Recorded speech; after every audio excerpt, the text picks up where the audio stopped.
말씀을 우리가 듣는 시간인데, 오늘 말씀은 DFC 대전지구 대표이시고 또 캠퍼스 사역에 헌신해 오신 김정훈 선교사님께서 잘 붙어있는 은혜라고 하는 제목으로 이 시간 말씀을 주시겠습니다.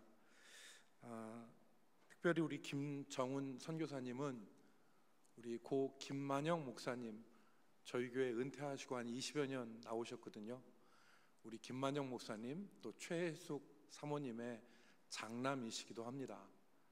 또 동생 되시는 우리 김성훈 목사님은 지금 영국의 그 스코틀랜드 에딘버러에서 한인교회를 이렇게 섬기고 계시는 그런 또 가족이십니다. 오늘 우리들에게 요한복음 15장 1절로 5절의 말씀으로 말씀을 선포하실 때 큰 은혜가 있기를 간절히 소망합니다. 이제 목사님이 나오셔서 우리 귀한 말씀을 주시겠습니다. 할렐루야 합시다. 할렐루야. 할렐루야.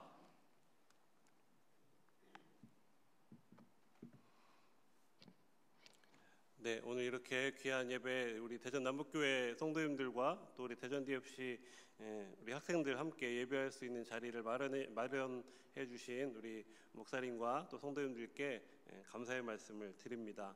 목사님 잠깐 말씀 주셨지만 제가 1994년부터 95년까지 2년 동안 대전 남북교회를 다녔었거든요. 그 당시에 논산에서 목회하시던 저희 아버님이 이제 정년 은퇴를 하게 되시면서 대전으로 이사 오시면서 남북교회 저희 부모님이 이제 다니게 되시면서 저도 같이 2년 동안 교회를 다녔었고, 그때 오늘 찬양해 주신 찬양대처럼 찬양대로 제가 봉사를 했었거든요. 그래서 그 예배 공간에 다시 와서 이렇게 말씀을 전하고 함께 예배를 드리는 이 순간이 저에게도 되게 감회가 깊은 순간입니다.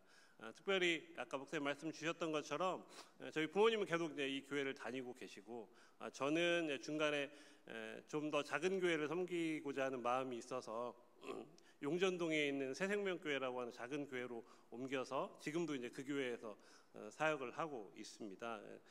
그런데 이제 부모님만 이 교회를 계속 다니셨는데 이제 2019년에 하나님이 아버님 데려가시고 이제 어머님만 계속 이 교회를 다니시고, 주일에 어머님 혼자 이 교회를 오시고, 이제 저희는 또 제가 다니는 교회를 다니다 보니까 어머니 혼자 이 교회 다니시는 게 좀 마음이 어려운 부분들이 있었는데 성도님들이 너무 잘 도와주시고 이렇게 배려해 주셔서 늘 감사한 마음을 있었는데, 전할 기회가 없었는데 이 자리를 빌어서 성도님들께 감사의 마음을 전하고 싶습니다.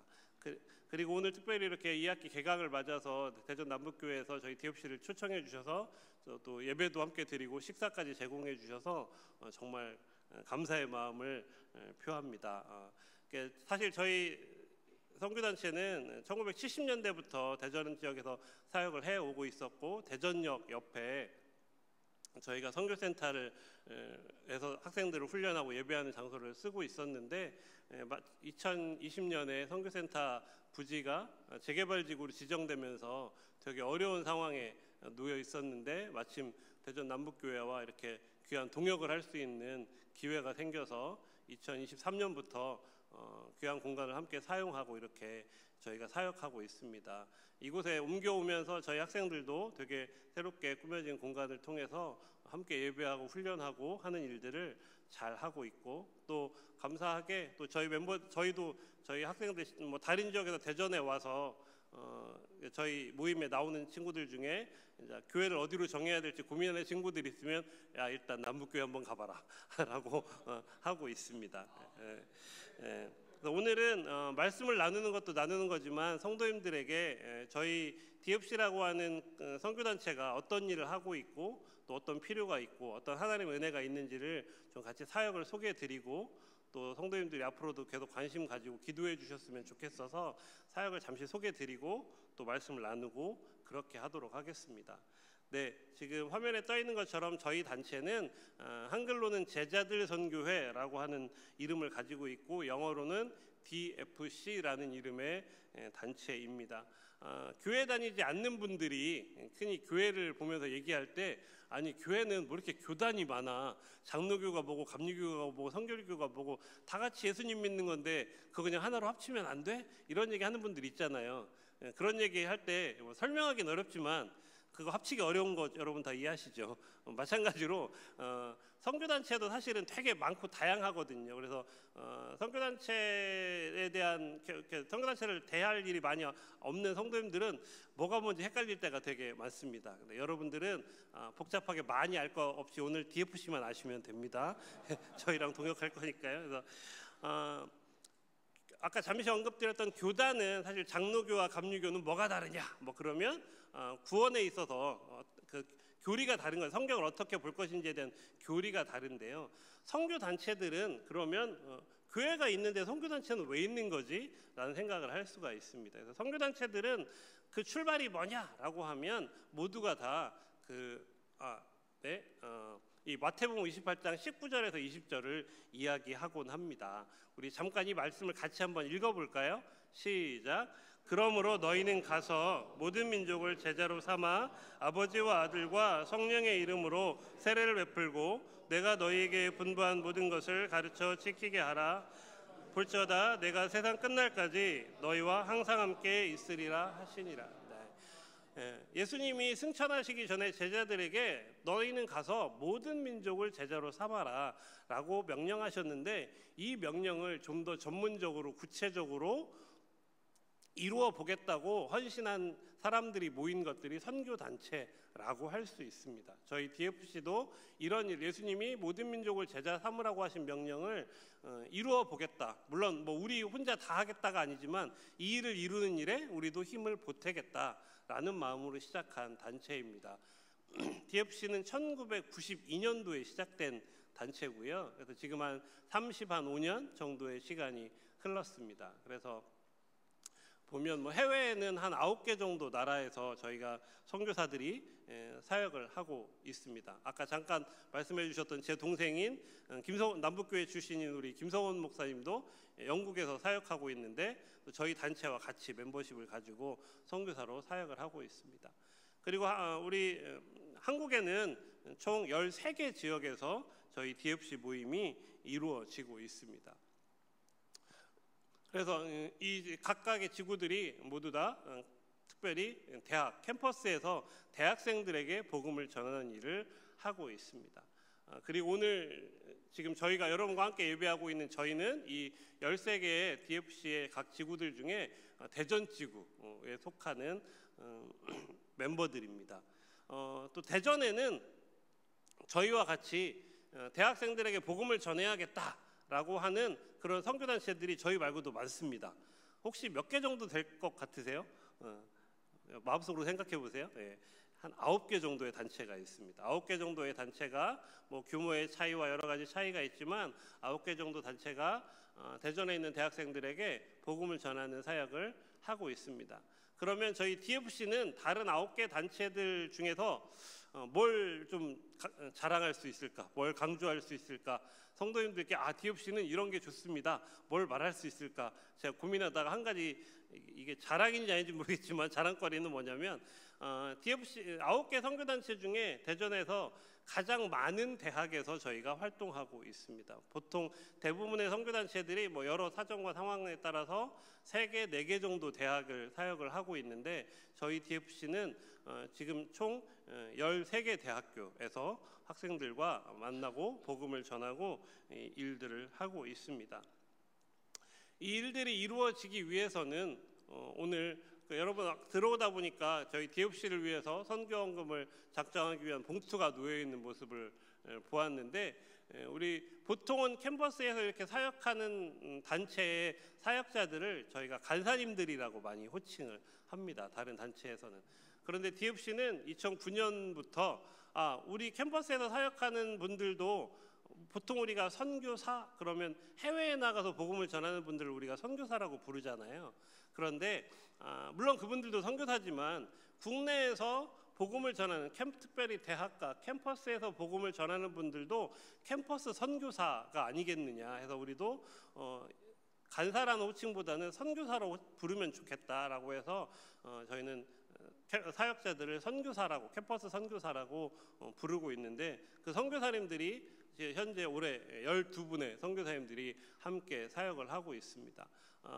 저도 마찬가지로, 저는 아까 말씀드린 것처럼 아버님이 목사님이셨고, 이제 시골, 논산 시골에서 시골 교회에서 열심히 즐겁게 주일학교 중고등부 생활 열심히 하다가 대전으로 대학을 와서 이 DFC를 만나게 됐고, 이 활동을 하다 보니까 교회에서 내가 열심히 잘 훈련받고 교회를 잘 섬기고 활동하는 것도 참 의미 있고 귀한 일이었는데, 대학에 와서 이렇게 또 대학생들과 함께 교제하고 또 훈련받고 복음을 전하는 일을 하는 것이 참 의미 있구나라는 생각을 하게 되어서 저도 졸업을 하면서 DFC 선교사의 삶을 시작하게 되었습니다. 그래서 저와 비슷한, 그래서 캠퍼스 사역이 귀하다는 마음을 가지고 이 일들을 해주고 있는 우리 선교사님들이 계십니다. 우리 일일이 소개할 수는 없고 저기 한번 얼굴이라도 보여드리고 싶어서 우리 선교사님들 잠깐 자리에서 한 번만 일어나 주시면 감사하겠습니다.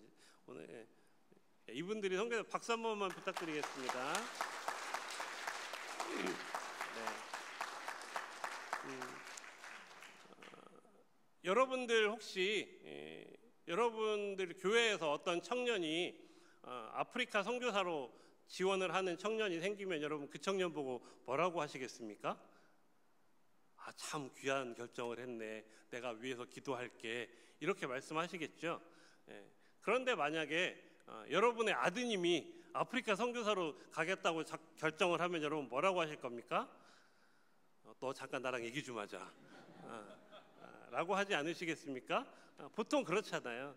마찬가지로 우리 잠깐 아까 자리에 일어나셨던 선교사님들도 부모님들 입장에서는 멀쩡하게 대학 보내놨더니 대학 졸업하고 갑자기 돈 벌고 직장 생활하는 게 아니라 무슨 선교단체에서 선교사 한다고 해서, 제가 가끔 저희 졸업생들이나 저희 아는 분들이 DFC 선교사님들의 사역을 응원하는 가장 좋은 방법이 뭐냐라고 저한테 물어보실 때가 있어요.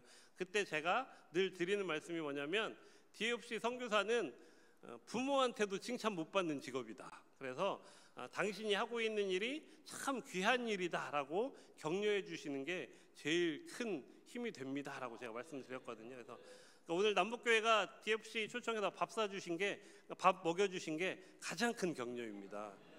정말 감사드립니다. 그리고 이 일들을 함께 하면서 또 우리 학생들이 있습니다. 우리 오늘도 이 자리에 나와서 우리 함께 식사하고 예배하는 자리에 나와 있는 우리 학생들이 있는데, 13개 대학에서 여러 모양으로 함께 훈련의 자리를 갖고 있습니다. 우리가 아까 잠시 말씀드린 것처럼 교단은 달라도 우리가 예배드리는 모습도 비슷하고 교회 생활하는 모습도 비슷하잖아요. 사실 마찬가지로 선교단체들도 하는 사역 자체는 크게 다르지 않습니다. 저희 DFC가 캠퍼스에서 하고 있는 사역은 크게 두 가지 영역으로 나눌 수 있는데요. 첫 번째는 죄송합니다. PPT 좀 넘어갈 수 있게, 제가 다른 걸 누르고 있었네요. 죄송합니다. 화면이 좀, 네, 저희 학생들 모습이고요. 네, 저희 사역이 크게 두 가지로 나눌 수 있는데, 첫 번째는 당연히 캠퍼스에서 복음을 전하는 일입니다. 여러분 요즘 피부로 느끼고 계시겠지만, 사람들에게 복음을 전하고 교회 생활을 요청하는 것이 쉬우신가요? 어려우신가요? 어려우시죠? 네, 요즘 여러 가지 이슈들 때문에 교회 다닌다는 것이 매우 불편하고 어려운 일이 되었습니다. 저도 제가 대전 지구의 대표지만 또 한 캠퍼스에서 사역을 하고 있거든요. 그래서 저는 수요일 점심 때마다 학교에서 대학생들을 만나서 홍보를 합니다.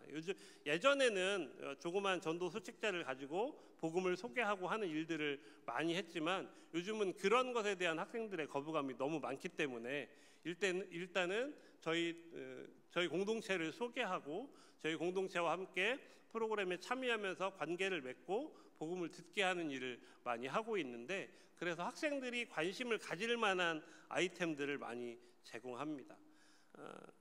그래서 오늘 점심에는 저희가 뭐 했냐면, 제가 사역하는 캠퍼스에서 대학생들에게 아이스크림 나눔을 했습니다. 여러분, 아이스크림 120개를 공짜로 나눠주면 120개가 몇 분 만에 다 나갈까요? 몇 분 만에 다 나갈까요? 우리가 생각할 때 아이스크림을 공짜로 준다? 그럼 순식간에 다 나갈 것 같잖아요. 그런데 120개가 다 나가는데 1시간이 걸렸습니다. 왜 그럴까요? 그러니까 요즘은 사회 전반에 다 어떤 인식이 깔려 있냐면 뭔가 길거리에서 친절을 베풀면서 공짜로 뭘 주는 건 위험한 거다, 안 위험한 거다? 위험한 거다. 이런 생각이 다 깔려 있어요. 그래서 그것도 대학 안에서 학생들에게 묻지도 따지지도 않고 오기만 하면 동아리 소개한 종이 한 장과 아이스크림을 그냥 나눠주는 건데 학생들이 그걸 받지 않습니다. 120개 나눠주는데 1시간, 저도 나눠주면서 이게 1시간이나 걸릴 일인가 싶었는데 1시간 걸렸습니다. 그래서 저희 학생들은 학교에서 어떻게 하면 믿지 않는 학생들과 한 번이라도 더 대화할 기회를 가질까를 많이 고민하며 있습니다. 요즘 대학생들이 20대의 복음화율이 몇 퍼센트냐 이거 가지고 여러 가지 자료들이 있는데요. 요즘 중고등학교를 보면 한 반에 보통 20명, 22명 정도 있는데 그 반에 교회 다니는 친구가 1명 있거나 2명 정도 있습니다. 그러면 1.5로 잡으면 약 6%에서 8% 정도가 되는 거예요. 그러니까 20대, 10대 후반에서 20대까지 우리 대한민국에 있는 청소년, 청년들 중에 약 6%만 신앙을 가지고 있는 교회 다니는 친구예요. 그러면 그 20대 친구들 중에 가장 비중이 높은 종교는 뭘까요? 불교일까요? 이슬람일까요? 뭘까요? 지금 우리나라에서 제일 빨리 늘어나는 급성장하는 종교가 있습니다. 뭐냐면 무종교입니다. 무종교. 그러니까 전도는요 기독교만 안 되는 거 아니고요, 불교도 전도 안 되고 카톨릭도 전도 안 되고 이슬람도 전도 안 되고, 그러니까 종교를 갖는 것 자체가 요즘 20대에게는 매우 메리트 없는 일입니다. 그래서 아까 아이스크림 나누는 이야기를 잠깐 했는데 요즘 학생들이 얼마나 이 기독교 문화에 익숙하지 않냐면 4월 달에 부활절을 맞아서 부활절 계란 나눔 행사를 했습니다. 그래서 저희는 DFC고요, 기독교 동아리고요, 부활절을 맞아서 계란을 나눠드립니다 해서 계란을, 요즘 또 학생들이 직접 이렇게 손으로 하는 거 좋아해서 계란 포장하는 무슨 키트를 만들어서 자기들이 마음에 드는 계란 고르고 계란 포장해서 갈 수 있는 이벤트를 했어요. 그래서 오는 학생들에게 부활절을 맞아서 계란을 나눠드립니다 했어요. 근데 그 중에 학생 한 명이 이런 질문을 했습니다. 무슨 질문을 했냐면 부활절이 뭐예요? 라고 물어봐요.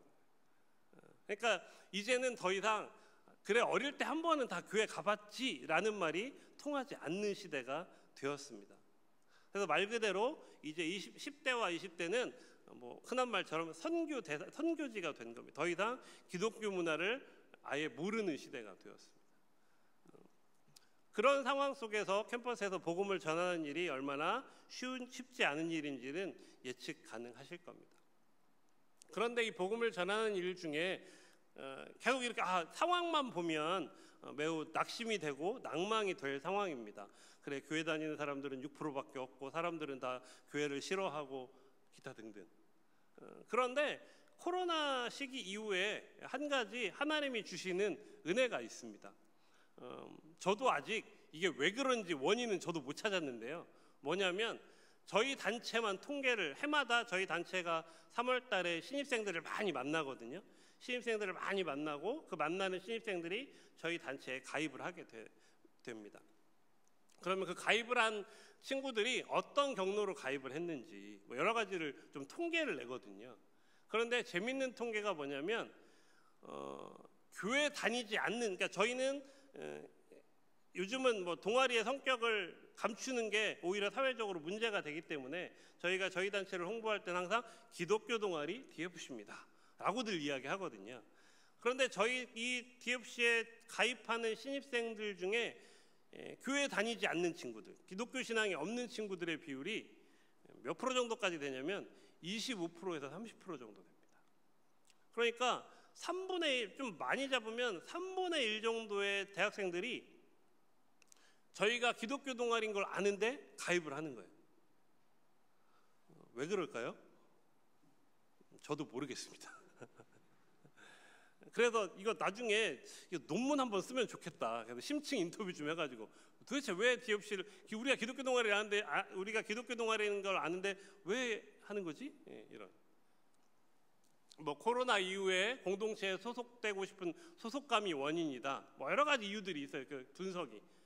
그런데 어쨌든 적어도 저희 공동체에 정말 하나님 안 믿는 사람 한 영혼을 전도하는 게 너무너무 힘든 이 시기에 어쨌든 신입생들의 3분의 1이 교회를 다녀보지 않은 친구들이 저희 공동체에 연결되고 있다는 사실은 매우 감사한 일이고, 그 친구들에게 어떻게 저희 DFC에 있는 기간 동안 예수 그리스도를, 복음을 잘 알도록 도울 것이냐 하는 것이 저희 공동체의 고민이자 앞으로 노력해야 될 부분인 것 같습니다.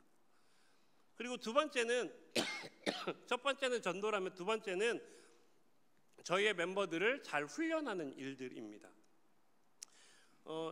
요즘 모든 교회들의 고민이 있습니다. 뭘까요? 다음 세대에 대한 고민입니다. 남북교회도 마찬가지시겠고, 저희가 큰애가 고등학교 1학년이고 둘째가 중학교 1학년입니다. 오늘도 저희 아내가 어젯밤에 아이들한테 얘기했습니다. 얘들아, 내일 할머니가 다니시는 교회에 아빠가 설교를 하셔. 그러니까 너희들이 같이 갔으면 좋겠어. 오늘 왔을까요? 안 왔을까요? 네, 안 왔습니다. 큰 놈은 저희가 집에 갔을 때 아직까지 집에 안 들어왔고, 둘째는 지금 저 유튜브 세상 어딘가를 떠돌고 있을 겁니다. 집에서. 그래도 문제는 뭐냐면 10대 시절은 엄마 아빠 손에 이끌려 교회를 다니죠. 그래서 미국의 한 기독교 연구기관의 조사에 따르면, 미국 자료인데, 어떤 사람이 유년기에 기독교 신앙을 가지고 있었다면 이 사람이 기독교 신앙을 버리게 되는, 기독교 신앙을 떠나게 되는 가장 중요한 포인트가 뭔지를 조사한 연구 결과가 있습니다. 언제일까요? 미국은 우리보다 땅덩어리가 넓기 때문에 대학을 입학해서 다른 도시로 이사 가게 됐을 때, 그러니까 다른 도시로 대학을 입학하게 됐을 때 교회를 떠나게 되는. 왜 그럴까요? 부모님의 통제권을 떠나게 되기 때문이죠. 뭐 미국의 예를 들 것도 없이 대전에도 보면 뭐 엄청난 일들이 일어나고 있습니다. 몇 년 전에는 저희 선교센터에 전화가 왔습니다. 저기 서산에 계신 어떤 어머님이 전화를 하셨어요. 우리 아들이 대전으로 학교를 갔는데 얘를 좀 잡아다가 꼭 교회를 데리고 가주면 좋겠다. 그리고 당신네 선교단체가 얘를 좀 꼭 성경 공부를 시켜주면 좋겠다. 근데 재밌는 건 뭐냐면 그 친구의 이름이 되게 셌어요. 이름이 무려 성령이에요. 성령이. 그래서 제가 그 어머니께 네 알겠습니다. 한번 만나보겠습니다. 그래서 그 학교에 있는 저희 학생 리더들에게 무슨 과 1학년에 성령이라는 애가 있다는데 걔 좀 한번 데려와 봐라 라고 얘기했더니 벌써 그 학교 리더가 그 학생을 만났더라고요. 아, 선교사님 만나봤는데 안 할 것 같아요 라고 하더라고요. 그래서 왜? 그랬더니 이미 요즘 너무 음주 가무에 푹 빠져 있어요 그러더라고요. 결국 그 친구 이제 잘 연결이 안 됐는데, 그래서 제가 사역했던 대학의 교수님, 그러니까 제가 학교 다닐 때 저희 과의 교수님이셨는데, 그분이 이제 새로남교회 장로님이신데, 그 교수님이 저한테 계속 해마다 얘기하셨던 게 뭐냐면, 제발 학교에서 주일날 오후에 기숙사에서 예배 드려주면 안 되냐. 왜냐면 시골에서 올라온 애들이 주일날 교회 안 가고 기숙사에서 맨날 퍼질러 잔다. 쟤들 어떻게 좀 예배라도 좀 드리게 해주면 안 되겠냐, 뭐 이런 얘기 많이 하셨거든요. 얘기가 길어졌는데 문제는 뭐냐면, 그러니까 10대 시절은 신앙이 있었는데 대학생이 되면서 신앙을 놓게 되는 비율들이 매우 높고, 우리나라도 이제 그 일이 시작이 되었습니다. 저희 선교사님들하고 많이 대화를 하다 보면 가장 큰 고민이 뭐냐면, 그러니까 처음에 멤버들이 딱 들어오면 저희가 이제 뭐 전문 용어로 간을 보거든요. 얘가 어떤 애인지. 그래서 대화를 하다 보면 어디서 왔는지, 뭐 가정 환경은 어떤지, 신앙생활은 어떻게 했는지, 뭐 이렇게 쭉 얘기를 하다 보면, 뭐 어떤 친구는 뭐 교회 한 번도 안 가봤어요 그런 친구도 있고, 어떤 친구는 뭐 아버님이 장로님이세요, 뭐 모태신앙이에요, 뭐 이런 친구도 있고. 그런데 좀 고민스러운 지점은 뭐냐면, 이 친구가 모태신앙이거나 아니면 이 친구가 뭐 고등학교 때부터 교회를 다녔거나 그것과 아무 상관없이 20살 성인이 되어서 대학교 1학년이 된 이 친구의 신앙의 수준이라는 것이 매우 어리다는 거죠. 제가 사역하던 캠퍼스에 2학년 학생이 하나 있었는데, 어느 날 그 학생하고 저하고 둘이 동아리방에 앉아 있었어요. 그 친구가 모태신앙인 친구거든요. 어머님이 신앙생활 잘하시는 권사님인 친구였는데 그 친구가 이야기하다가 그날 왜 그랬는지 모르겠는데 제가 그 친구한테 불쑥 그냥 질문을 했어요. 누구누구야? 너에게 있어서 하나님은 어떤 분이야? 라고 물어봤더니 그 친구가 뭐라고 대답했냐면 한 1초의 정적 후에 글쎄요, 그게 저에게 큰 고민이에요. 그러더라고요. 그러니까 그 친구에게 하나님, 본인과 하나님의 어떤 관계의 정의가 없는 거죠. 그래서 DFC가 하고 있는 훈련은 1차적으로는 자기의 신앙을 정립할 수 있는 시간이 된다고 생각합니다. 그래서 그동안 10대 시절은 부모님 손 따라서 교회 다니면서 주일학교 중고등부에서 교회 생활을 했다면, 그래서 주일학교 중고등부 시절의 교회 생활과 성경 공부는 성경에 대한 지식들을 많이 알게 하는 유익이 있습니다. 그런데 20대 성인이 되면 이제 그게 내 이야기가 되어야 되거든요. 하나님이 주일학교 중고등부 예배 시간에 전도사님, 목사님이 설교해 주시는 하나님이 아니라 나의 하나님이 되어야 되거든요.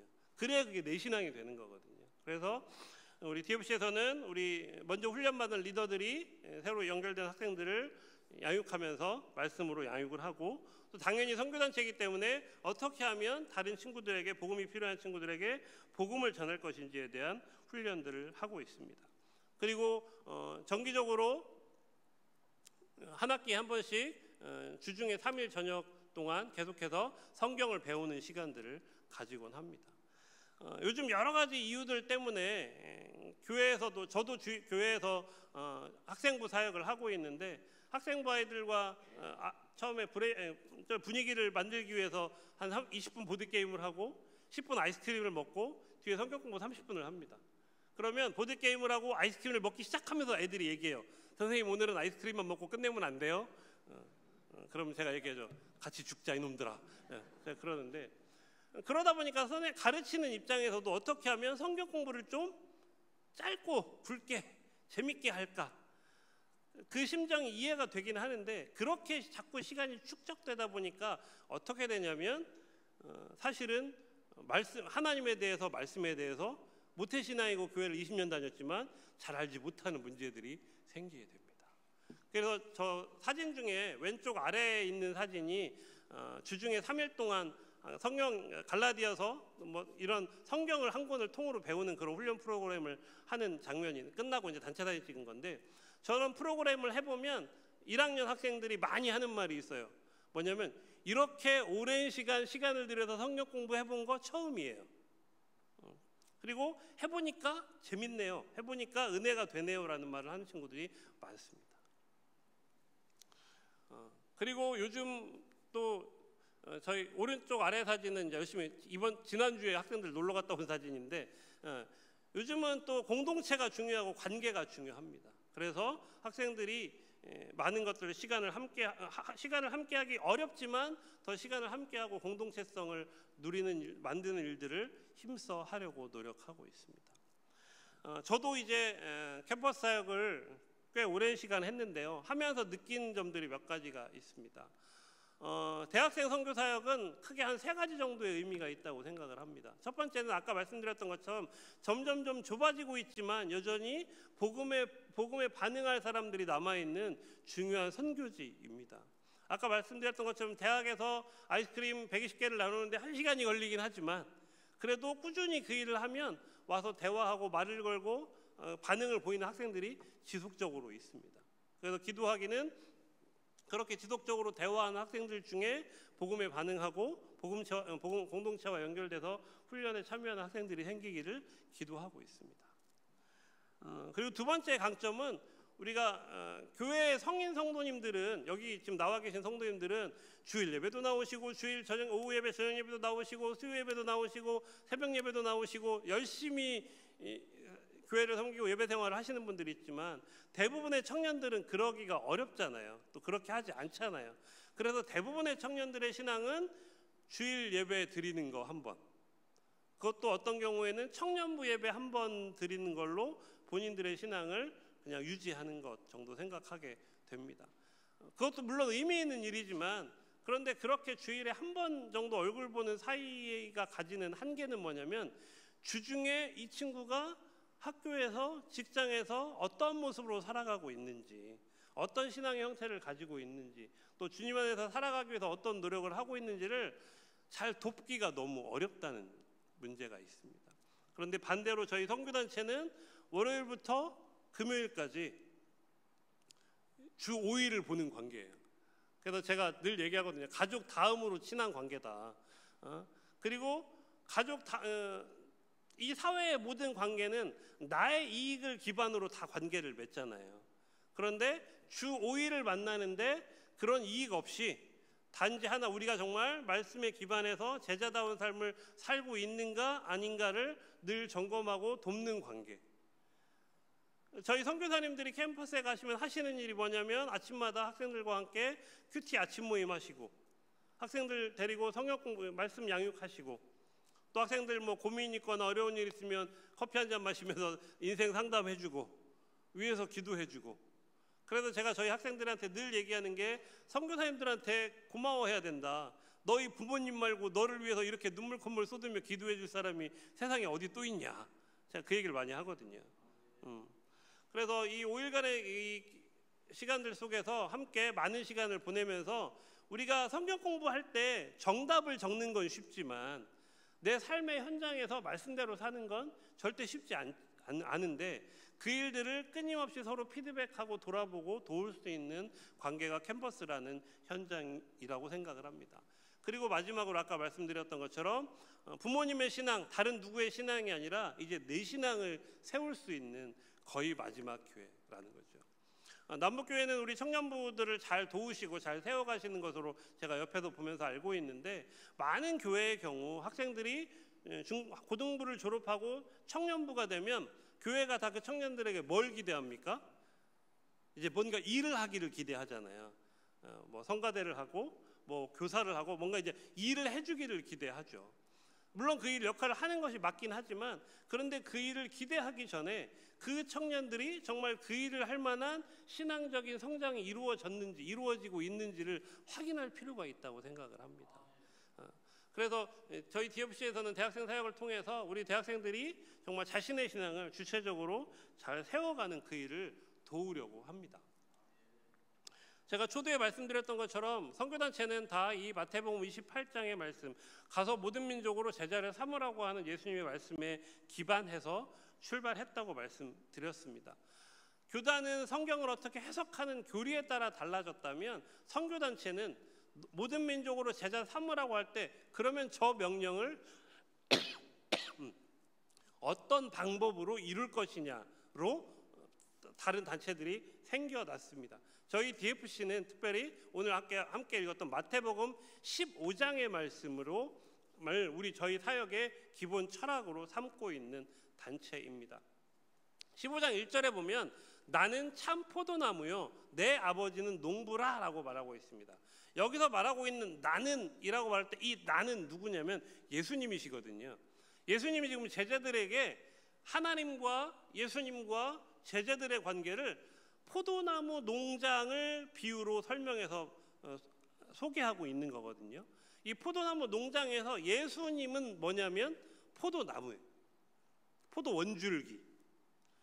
그러면 하나님은 어떤 존재냐면 그 포도 농장 전체를 관리하시는 농부. 그럼 우리는 뭐냐? 5절에 보니까 나는 포도나무요 너희는 뭐라고요? 가지다. 그래서 하나님은 농부 되시고 예수 그리스도는 포도나무의 원줄기 되시고 우리는 그 포도나무 원줄기에 붙어있는 가지들이다 라고 하는 것을 저희가 고백하고 있습니다. 그러면 저희 한 사람 한 사람을 다 가지라고, 우리 모두가 예수 그리스도께 붙어있는 가지라고 할 때 가지로서 가장 잘해야 되는 일이 뭘까? 가지로서 가장 중요한 일이 뭘까? 그림이 포도나무 농장의 그림이기 때문에 포도나무 농장에서 제일 기대되는 결과는 뭡니까? 포도 열매잖아요. 오늘 저녁 식사도 끝나고 디저트로 포도가 나와서 제가 맛있게 먹었는데, 포도나무 농사를 열심히 지었는데 포도나무 열매가 하나도 안 맺히면 농사가 어떻게 된 거예요? 망하는 거잖아요. 그런데 포도나무 농장에서 포도가 많이 맺히냐 많이 맺히지 않냐에 가장 큰 관심을 가지는 존재는 누굽니까? 그 농장주겠죠. 농장주. 하나님이시겠죠. 그러면 하나님 입장 말고 우리 입장. 가지의 입장에서 포도나무 농장 전체에서 가지가 해야 될 가장 중요한 일은 뭘까? 우리가 신앙생활을 하다 보면 우리도 모르게 우리가 자꾸 결과중심주의, 성과중심주의로 가게 됩니다. 모임을 했는데 몇 명이 모였냐? 행사를 했는데 몇 명이 왔냐? 뭘 했는데 몇 명이 뭘 참여했냐? 이런 거. 그리고 그것을 자꾸 결과라고 생각하게 됩니다. 그래서 포도나무 농장의 그림에서도 우리가 가지라고 생각할 때 이거를 좀 섣부르게 생각하면, 그러니까 우리가 가지로서 우리가 해야 될 가장 중요한 일은 뭐냐? 열매를 많이 맺는 거다라고 생각할 수 있어요. 그런데 전체적인 그림에서 보면 가지가 해야 될 일은 열매를 많이 맺는 게 아니에요. 뭐냐면 여러분, 4절에 보면 4절 시작할 때 예수님이 제자들에게 뭐라고 말씀하십니까? 내 안에 거하라. 여러분 생각해 보세요. 포도나무 원 줄기가 있습니다. 그리고 포도나무 가지가 연결되어 있고 그 가지 끝에 포도 송이가 열리죠. 그럼 이 포도 송이는 어떻게 해야 열리겠습니까? 포도나무 원 줄기가 땅에 잘 뿌리를 내리고 있어야 되고, 이 포도 농장을 관리하는 관리자가 적절하게 영양분을 필요한 것들을 제공해 줘야 되고, 그리고 병충해나 벌레들을 제거해 줘야 되고, 그리고 이 땅에 있는 영양분들을 원 줄기가 잘 빨아들여서 그것이 가지를 통해서 잘 전달될 때 그 결과물로 나타내는 게 뭡니까? 포도 열매 송이겠죠.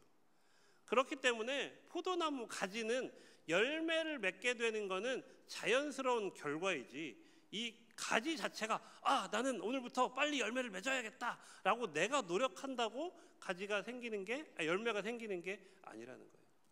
그래서 예수님이 제자들에게 뭐라고 말했냐면, 야, 너희는 가지다. 그러니까 빨리 열매 맺어. 라고 하지 않으시고 4절에 뭐라고 했다고요? 내 안에 거하라. 그러니까 포도나무가 가지가 늘 관심 가져야 되는 건 뭐냐면, 내일 아침에 일어나서 여러분이 다 가지라고 하면 내일 아침에 일어나서 여러분의 가지 끝을 보면서 포도송이 열렸나? 왜 안 열렸지? 조그맣게 생겼네. 아싸, 나는 생겼다. 이걸 하라는 게 아니라 뭘 확인하라는 거예요? 내 끝을 보며 포도송이가 열렸나 안 열렸나를 볼 일이 아니고, 원 가지를 보며 내가 이 원 가지에 잘 붙어 있는가 붙어 있지 않은가를 확인해야 돼요. 내가 원 가지에 잘 붙어 있기만 하면 열매는 어떻게 되는 거예요? 맺히는 거예요. 그러니까 우리는 사람인지라, 그리고 비교하는 존재인지라, 우리 삶에 맺혀진, 우리 신앙에 맺혀지는 여러 포도송이들을 보면서 내게 더 크네, 누구께 더 크네, 내게 더 색깔이 좋네 비교하고 하지만, 예수님의 관심은 뭐냐면 너희가 나와 잘 붙어 있느냐. 그게 예수님의 관심이라는 거죠. 그래서 여러분, 오늘 설교의 제목이 잘 붙어 있는 은혜입니다. 여러분이 늘 확인하실 것은, 물론 여러분의 인생과 여러분의 신앙을 통해서 좋은 열매가 맺혀져야 되는 건 분명한 사실이에요. 그런데 그 열매 자체가 목적이 되어서는 안 된다는 거죠. 예를 들어 보면, 내가 포도송이에서 떨어져 있는데, 포도송이로부터 분리되었는데, 분리된 상태에서 나 열매 맺어야지를 아무리 외친다고 열매가 맺히지 않는다는 걸 우리가 이미 알고 있죠. 예수님이 우리에게 요구하시는 것은 나와 내 안에 거하라, 나에게 잘 붙어 있으라. 그래서 여러분, 교회 안에서 행하는 모든 일들이, 함께 예배하고 함께 교제하고 함께 봉사하는 것들이 이것을 통해서 무엇인가 어떤 열매를 맺으려고 이 일을 하는 게 아니라, 이것이 내가 예수 그리스도와 잘 붙어 있음을 확인하는 순간이 되어야 합니다. 오늘 수요일 저녁에 이 자리에 함께 나와 예배하는 우리의 이 예배 역시, 내가 피곤하고 지치고 어려운 이 주중의 수요일 저녁이지만 예수님을 사모하는 마음으로 예배의 자리에 나와서 이렇게 시간을 들여 예배하고 있구나. 이게 뭘 의미하는 거냐면, 내가 부족하지만 예수 그리스도에게 여전히 잘 붙어 있구나. 여러분 그래서 늘 예수님께 붙어 있기를 힘쓰는 여러분이 되셨으면 좋겠고, 여러분의 관심이 어떻게 하면 열매를 더 많이 맺지가 아니라 내가 지금 정말 예수님과 잘 연결되어 있는가를 확인하는 저와 여러분이 되었으면 좋겠습니다. 자, 이제 말씀을 마무리하려고 합니다. 저는 오늘 한 번의 말씀을 여러분과 나누고 내려가겠지만, 우리 남북교회 성도님들께 부탁드리고 싶은 건, 저희가 귀하게 남북교회에서 제공해 주시는 공간을 선교센터로 사용하면서 귀한 선교 사역을 하고 있는 것이 너무너무 감사한 일인데, 단순히 공간만 공유하는 관계가 아니라 기도로 동역하는 관계가 되었으면 좋겠습니다. 그래서 우리 대전 DFC 형제 자매들도 오늘 함께 예배하면서 남북교회 이 모습들을 보고, 성도님들을 보고 남북교회로 해서 계속 기도할 수 있었으면 좋겠고, 우리 남북교회 성도님들도 대전 DFC의 사역을 위해서 기도해 주시면 좋겠습니다. 그래서 제가 기도 제목 4가지만 말씀을 드리고 내려가도록 하겠습니다. 4가지의 기도 제목의 필요들이 있는데요. 첫 번째는 우리 선교사님들 그리고 학생 리더들이 아까 말씀드렸던 것처럼 캠퍼스가 복음을 전하기도 훈련과 양육을 하기도 쉽지 않은 상태에 놓여 있습니다. 그 일들을 부름받은 소명 굳게 잡고 사역할 힘을 달라고 우리 선교사들과 학생 리더들을 위해서 기도해 주셨으면 좋겠고요. 또 1학기에 연결된 우리 학생들이 있는데 양육과 훈련을 통해서 이 제자의 삶을 잘 훈련받는 일에 더 관심을 가질 수 있도록 위해서 기도해 주시고요. 이번 주에 모든 대전의 대학들이 다 개학을 했습니다. 그래서 이제 저희 DFC도 학교마다 전도 모임들, 또 복음을 전하는 여러 일들을 하게 될 텐데, 그 일들을 통해서 많은 학생들에게 복음이 전해지고 많은 학생들을 만나고 또 저희 공동체와 연결될 수 있는 그런 은혜가 있도록 위해서 기도해 주시면 좋겠습니다. 그리고 마지막으로는 아까 잠깐 언급드렸던 것처럼 저희 선교센터 부지가 대전역 옆에 있는데 거기가 재개발 지구로 지정이 되었습니다. 그런데 저희는 뭐 이게 상업시설도 아니고 주거시설도 아니고 보상이 되게 애매한 지역인데, 거기에 뭐 모든 재개발이 다 그렇듯이 그 지역에 있는 주민분들은 되게 막 거칠게 지금 반대를 하고 계신 상황인데, 저희로서는 그 공간을 사용하지도 못하는데 시설은 계속 낡고 좀 되게 곤란한 상황입니다. 그래서 하나님께서 이 일을 빠른 시일 내에 진행시켜 주셔서 저희 사역에 부담이 되지 않는 은혜가 있을 수 있도록 좀 이 4가지 기도 제목을 꼭 기억하고 기도해 주시면 좋겠고, 오늘 소개해드린 저희 DFC 사역을 기억해 주시고 기도해 주시고, 오늘 나눈 말씀처럼 우리의 신앙이 어떤 결과 중심주의, 열매 중심주의가 아니라 내가 예수 그리스도와 어떻게 잘 연결되어 있는가를 늘 돌아보고 확인하는 신앙이 되었으면 좋겠습니다. 같이 기도하도록 하겠습니다. 은혜와 사랑이 많으신 아버지 하나님, 하나님께서 이 땅에 뜻하신 바 있으셔서 대전 남북교회를 이곳에 두시고 이 교회를 통하여 많은 사람들을 주의 자녀로 삼으시니 참으로 감사합니다. 또 함께 이 대전 DFC가 남북교회와 동역하게 되면서 오늘 또 함께 연합하여 예배합니다. 이 예배를 기뻐 받아주시고 저희가 정말 서로가 서로를 위하여 기도하며 동역하는 아름다운 동역의 관계가 되도록 인도하여 주시고, 우리의 삶이 늘 내가 정말 예수 그리스도에게 잘 연결되어 있는지를 확인하고 예수 그리스도와 연결되기를 소망하는 신앙을 갖도록 인도하여 주시옵소서. 감사하며 예수님의 이름으로 기도합니다. 아멘.